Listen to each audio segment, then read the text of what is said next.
Honorable Chair, honorable members, I will proceed and tackle a couple of issues. The first one being, what are the procedures and principles guiding arrests based on social media remarks and measures put in place to prevent police brutality? Honorable Chair, I would like to confirm from the outset that the National Police Service adheres to the Constitution and statutory provisions in conducting arrests, including those based on statements made on the social media platforms. And the guiding principles and procedures include the following. An arrest must be executed either through physical contact or the person voluntarily submitting to custody through word or through action. Where a person resists arrest or attempts to flee, police officers are permitted to use reasonable and necessary force to effect that arrest. However, the force applied must at all times be proportionate and justified under the specific circumstance or circumstances. The person being arrested must be properly informed in a language he or she understands of the reason for the arrest, their right to remain silent, and the consequences of choosing not to remain silent. In addition, arrested individuals have the following rights: to remain silent and not to self-incriminate, to communicate with an advocate of his or her choice and any other person whose assistance is deemed necessary, not to be compelled to make confessions or admissions that may be used against him or her, to be held separately from convicted persons and to be presented before a court of law as soon as reasonably possible, but in any case not later than 24 hours after the arrest or the next court day if outside normal court hours, to be charged or informed of the continued detention at the first court appearance, and to be considered for release on bail or bond unless compelling reasons justify the continued detention of that person.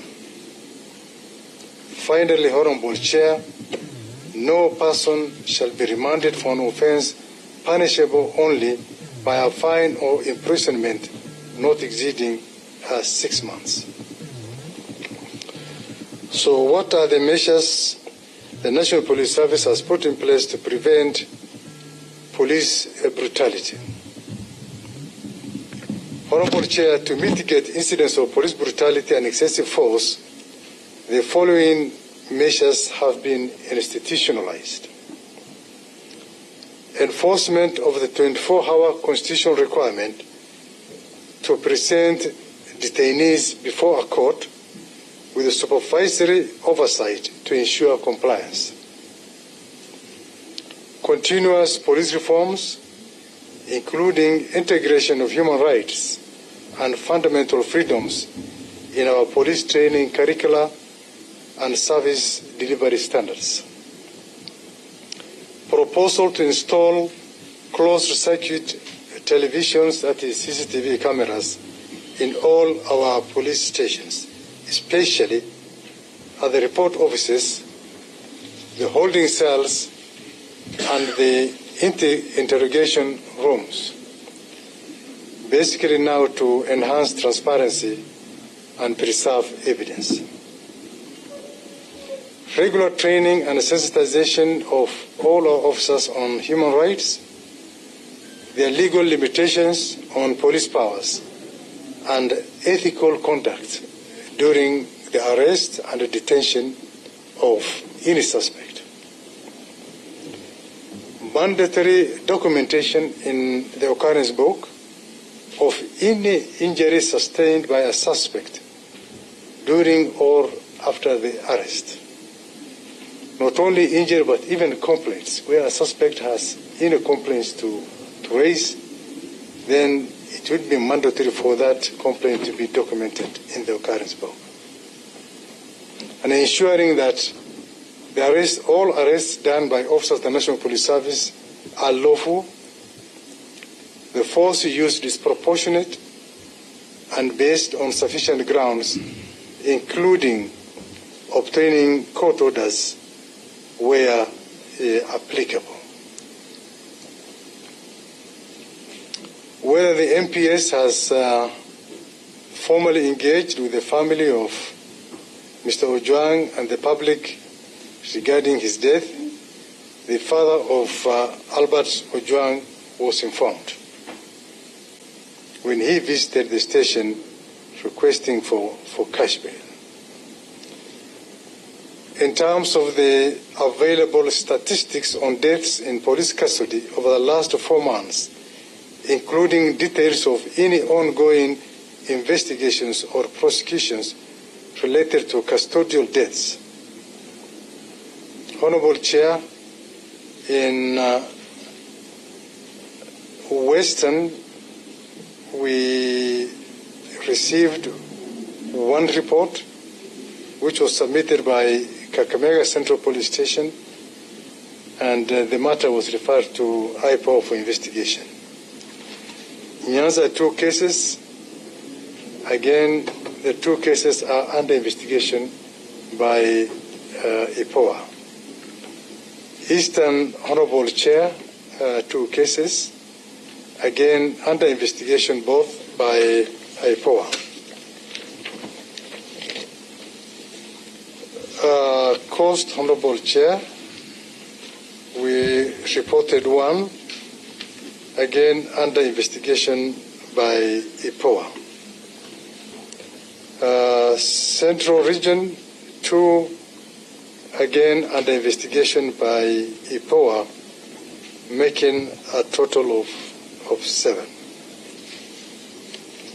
So that is all, Honorable Chair, on the measures to prevent police brutality and as well the available statistics. With your permission, Honorable Chair, I will request DIG Masengeli to take you through the measures. Thank you, Honorable Chair. Thank you, Honorable Chair, Honorable Members. Measures put in place to ensure transparency, accountability, and public confidence in the National Police Service. Honorable Chair, the implementation of the standardized handing over and taking over protocol between outgoing and incoming officers, which includes jointly interviewing all detainees to confirm their status, address grievances, and ensure continuity of care and accountability. Enhanced collaboration with the oversight agencies such as the Independent Policing Oversight Authority, the National Police Commission on Human Rights, the KNCHR, and the Ethics and Anti-Corruption Commission, EACC, to monitor compliance and investigate abuse. Joint review of National Police Service systems and operations with EACC to identify and seal corruption loopholes within custody and detention processes.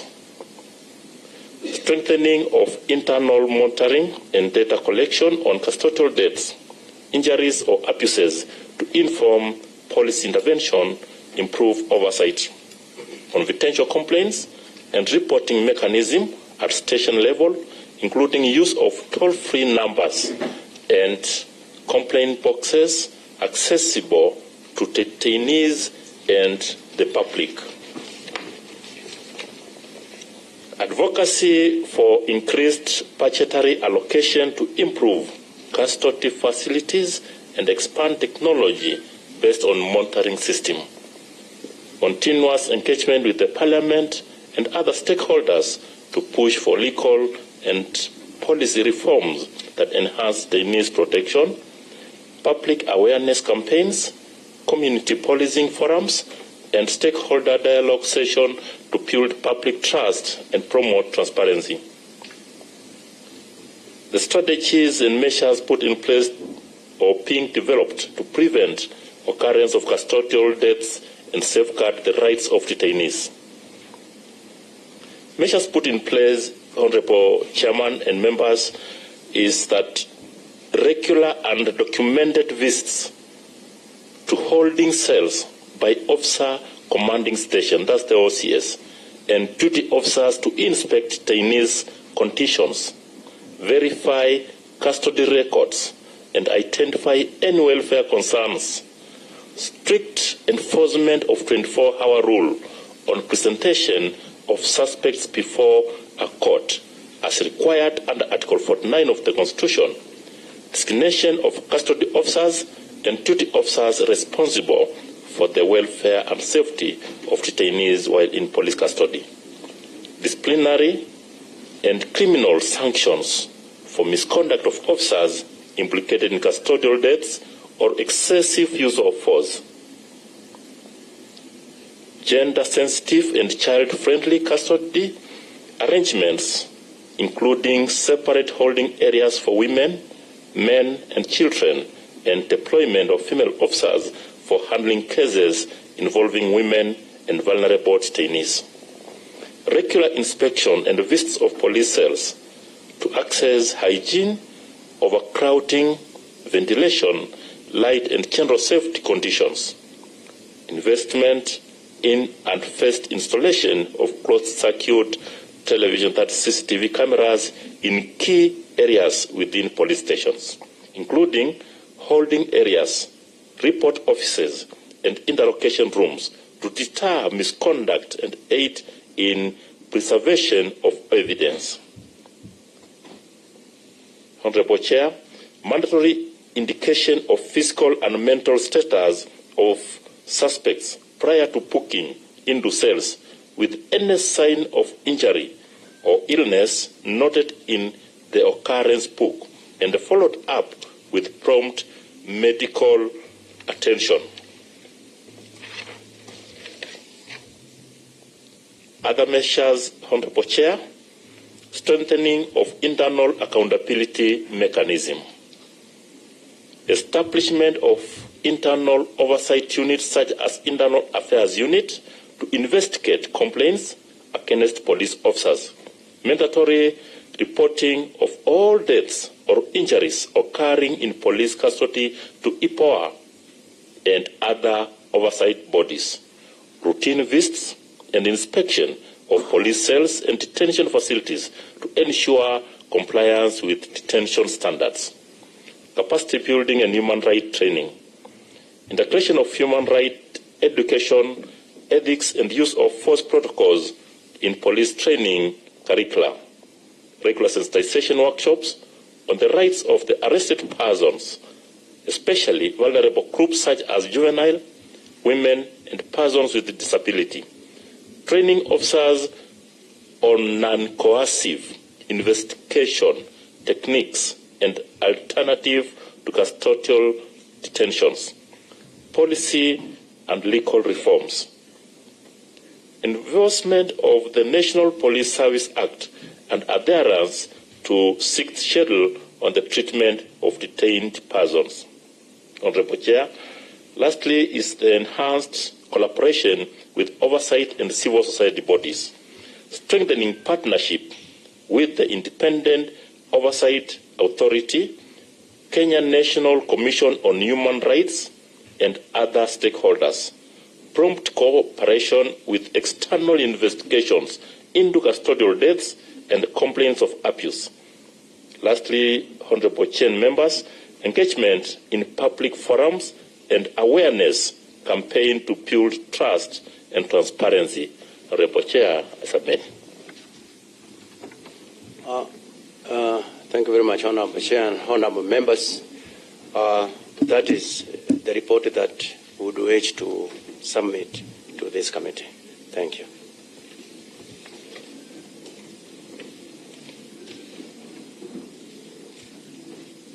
Members, that is a submission by IG and his team. And I would like to have a bit of time to check clarification from members. And we are going to start with Kapondi. You know, he did ask some question that we're stepping down. Then Buirosa, let's have a blend, a mixed Kapondi, Buirosa. Then we go to Ngilechei and Sigei. Then we go to the other round. And kindly members, let's try to be precise on the point. Yeah, Chairman, yes. I'm going to be very precise. What the clarification I need to get from the IG, the officers who went to effect the arrest by names. Because what you have just indicated here is a team of officers that went. What are their names? And then secondly, on arrival, you have indicated here that Chief Inspector Talam, the officer commanding station, was conducted by a mobile number and authorized the booking. So who conducted Chief Inspector Talam? And finally, on measures put in place, what Masegela has presented here, that there is mandatory indication of the physical and mental status of suspect prior to booking into cells. The late, before he was booked, was his condition confirmed that he was fit for booking or otherwise? Thank you. Buirosa, but as Bui asked, IG, in your presentation, there's a bit of some confusion on when the suspect was picked from Homa Bay, whether it's a Friday or a Saturday, because the father's story is that to him it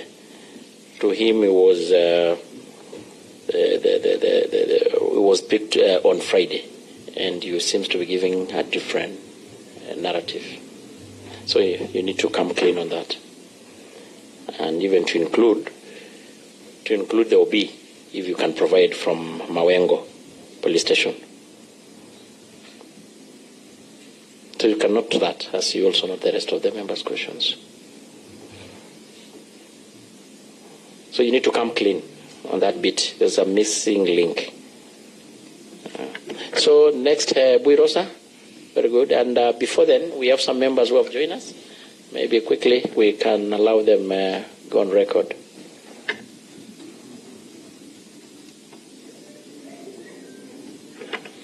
Thank you, Chair. Good morning. I'm Honorable Alado George, Nairobi MP, Makadara, friend of the committee. Thank you. I'm Peter Francis Masara, MP Sona West, member of this committee. Thank you, Chair. Chair, at the onset of this very unfortunate incident, the IG had publicly and confidently told the nation that the deceased had actually taken his own life by hitting his head against the wall. I think that was discredited by the results of the autopsy. I would like to ask the IG, given that you came out to talk to the public to give a report that was highly discredited by the results of that autopsy, give this committee and Kenyans the reason and the confidence to believe that what you are now telling us is true and that they can believe it. My question number 2. You have clearly indicated that when Kevin Moindi was questioned, he provided a statement and disclosed 4 other individuals, Albert Ojwang being one of the 4. Albert Ojwang is now dead. Can you tell us the status of the other 3 people who were mentioned alongside Albert? Where are they? How did you handle them? What became of them? And these are Dorcas Mawio, Douglas Marigiri, and Peter Mbugwa. Give us the status of those 3 other people who were mentioned alongside the deceased. I want to say that the initial complainant to this case was the Deputy IG, Mr. Eliud Lagat, who obviously is in charge of the Kenya Police Service. All the names that you've given us of people being questioned are still under the said officer. Being that you're the IG, don't you think that for more effective interrogation or investigation to go on, it would be better if the DIG in charge of the Kenya Police Service, Mr. Eliud Lagat, either steps aside or resigns, so that the people or the officers that are being interrogated do not in any way feel intimidated, and so that the investigations that are currently being carried out can go on effectively. I thank you, Chair. Engelche. Thank you. Thank you, Chair. I want to ask the IG. They said after Albert Ojwang was booked at the Central Police Station, Ms. C.I. Talam was contacted via the number given. Who contacted him? On which number? Number 2, in the early morning of 8th June 2025, it was reported by the officer manning station that Mr. Albert Ojwang was found unconscious. The name of the officer manning the station be provided, please. And again, in the standing orders of the police, when somebody is booked at the cell, would I know the other suspects who were put together with the late Albert Ojwang? How many were they? Are their names known? And the offenses that had made the suspects being brought to the cell, so that we know if Albert was alone in the cell or they were other people together in the cell. The last question is, there is the interdiction of the officers commanding station. The officers who are already been interdicted, that is the OCS, the duty officer, the cell sentry on duty, and all the officers who are there on duty. Was there suspension based on already an ongoing investigation? Is there evidence that incriminates them, or they were being suspended to pave way for investigation? Thank you.